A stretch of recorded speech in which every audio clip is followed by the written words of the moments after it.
What's up, you guys? If you guys are new here, welcome to the channel. My name is Nico Murillo. I was previously a production supervisor at Tesla, and on April 15th I was laid off, and in May I decided to sell my home. It was like a 5-bedroom home in Lathrop, and then I decided to start living in my Tesla, but not only that, I paid it off also as well. I have successfully saved up $2,893 since May 2024, and I didn't have a mortgage or rent payment since May. So May and June, no utilities and no mortgage, and so I was able to save and invest that almost $3,000 into the stock market. And since May 2nd, the VOO, the S&P 500 ticker symbol, has gone up 7.94% since May 2024. Today it is June 30, 2024. So you see, guys, the power of compound interest, right? So just investing the money that you've got, right? It doesn't have to be so big amount, right? Just invest something, right? Living inside the car has been difficult. It hasn't had its glamorous times. In the beginning, it was the first, maybe I would say 2 weeks, it was fun, right? But then you start getting into the issues of laundry and washing dishes and going to the bathroom at night and all these difficult things that you don't really think of in the beginning. They start to grind at the lifestyle, right? So this is just a realistic video of like how I feel about car living and how it's been. It's been about 39 days so far of living full-time inside the car. I am doing this by choice and not by force.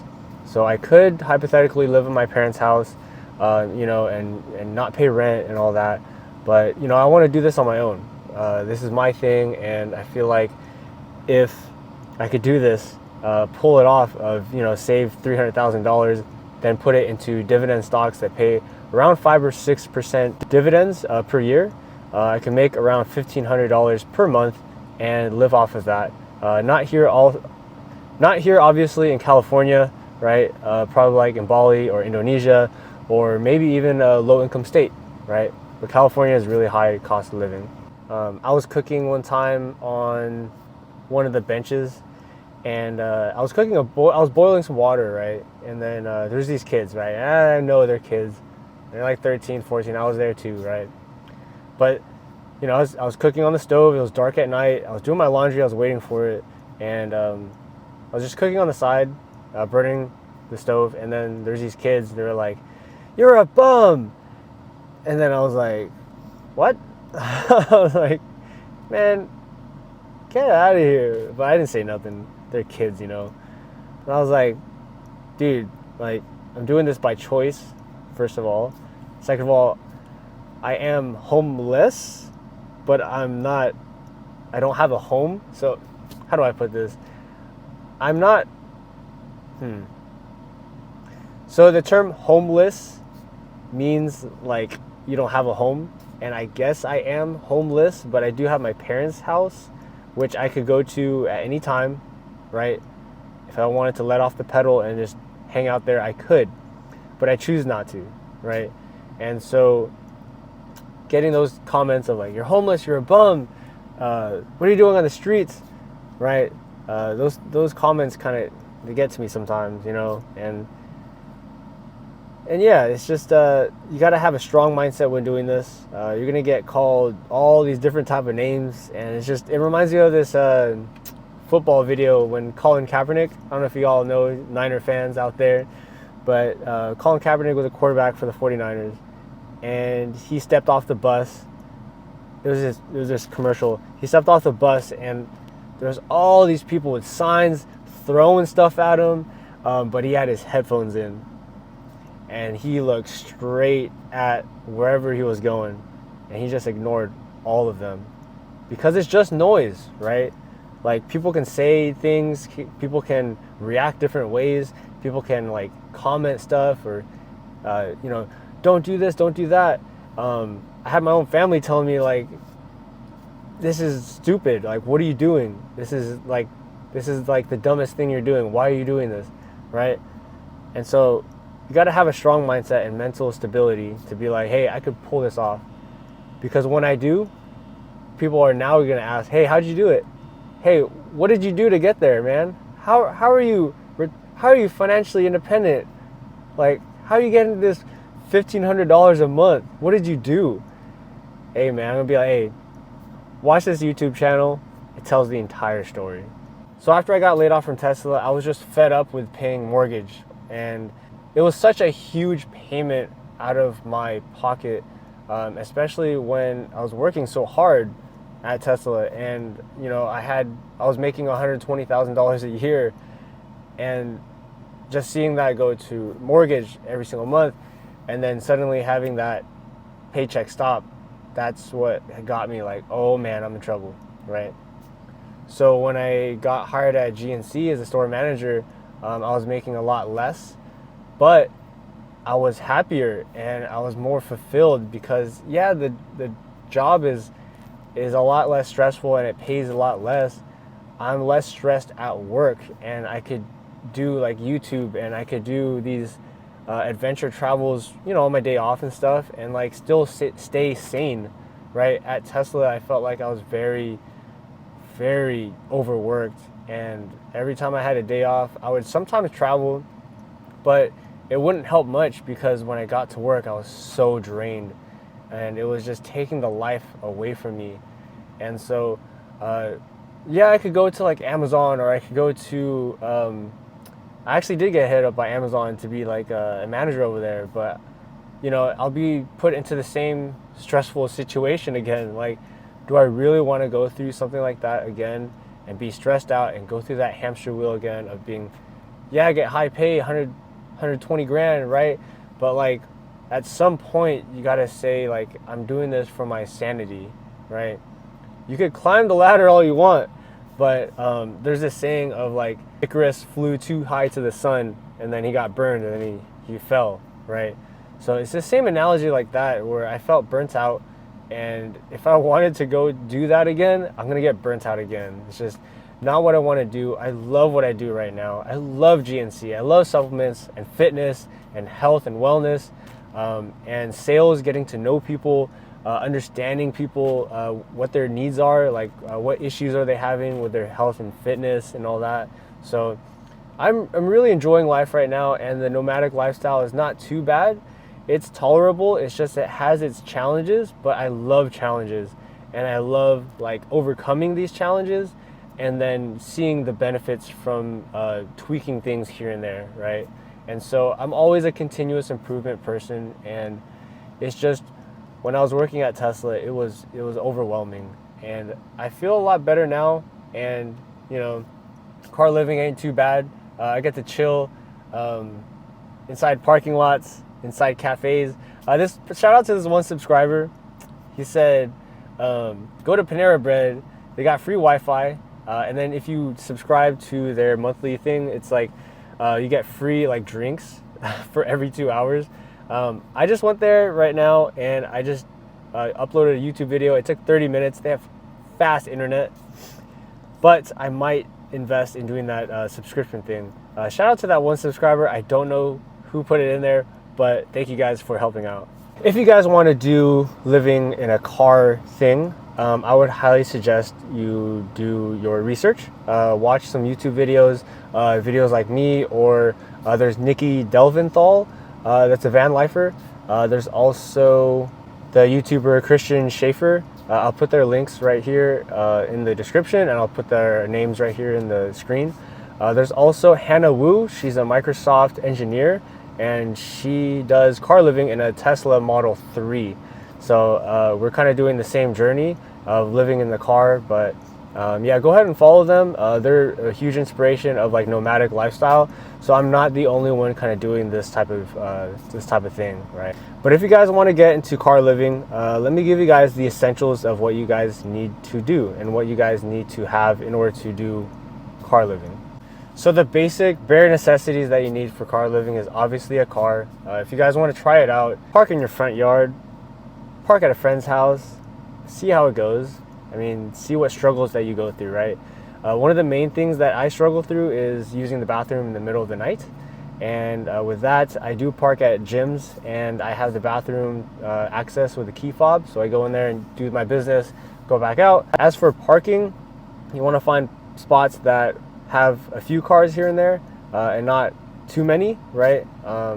Obviously, if you park with no one in there at all, like there's a high chance for a break-in, right? So food is another topic. So you want to have a electric cooler or you want to have a cooler in general, right? At first, I didn't think I needed it, but then I was like, damn, this is really hard without a cooler because I found myself eating noodles or bread, and it wasn't really healthy. So I do have an electric cooler. It's by Set Power, and it pretty much plugs in a 12-volt outlet. It charges the electric cooler all the time, and it keeps your food to 37 degrees, I set it at, but it could go lower than that, right? So you have your food already covered. Water. So with water, you want to make sure that you have a water tank, some type of gallon jug even, if you're just starting out. Or you can get the fancy one that I got, the Dometic. I'll put it right here. It basically has a tube that goes through the system, and then you press the button and then the water spits out. At first, I didn't think I needed a water system, but man, it changed my entire experience of car living. Shelter. Okay, so obviously you need a car in order to do car living. You could choose a van, you could choose a car, you could choose, I think those are the only two. Yeah, so if you don't want to pay rent, right, that's what you can do.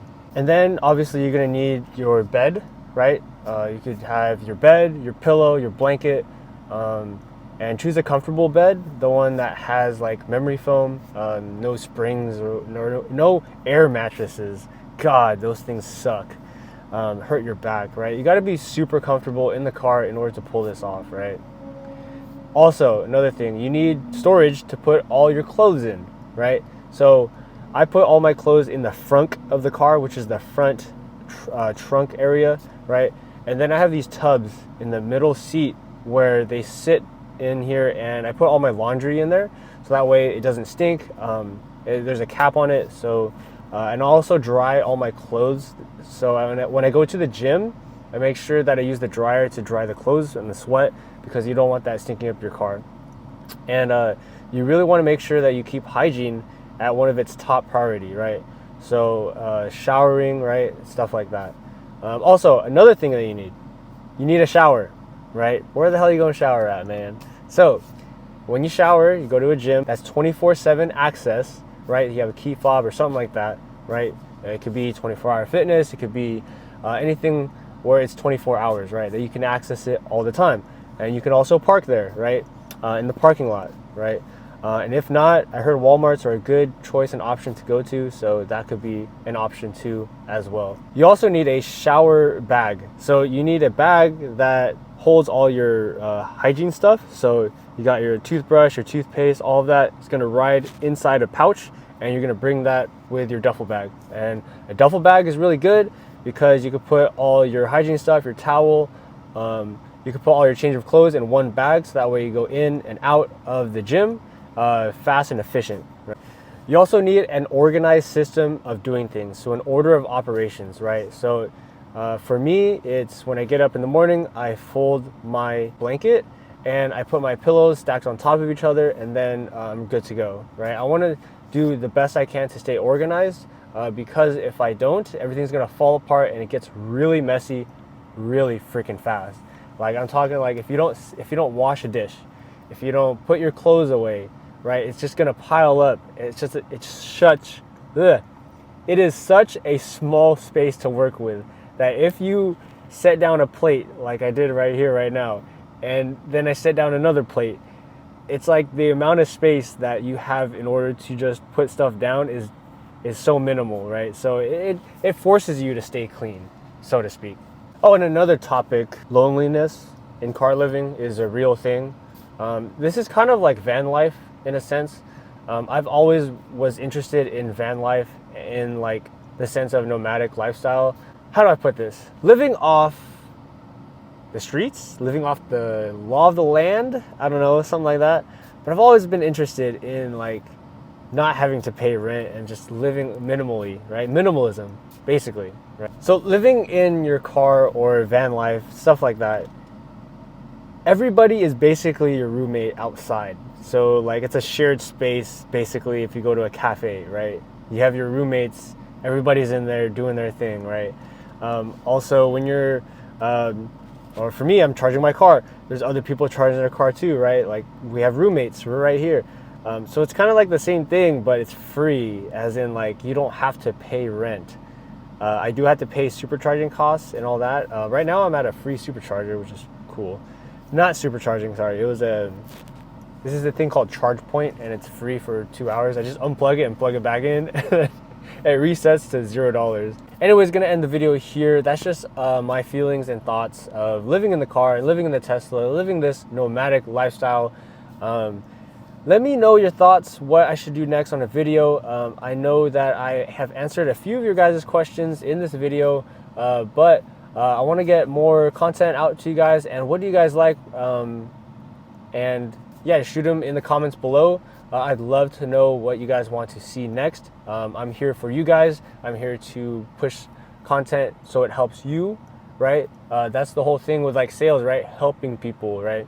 I want to help you guys out, and I hope this inspires you to, hey, try it out, see how you like it. And if you don't, I'm not saying do it, but I mean, I saved $2,900 almost-ish dollars in a matter of 2 months.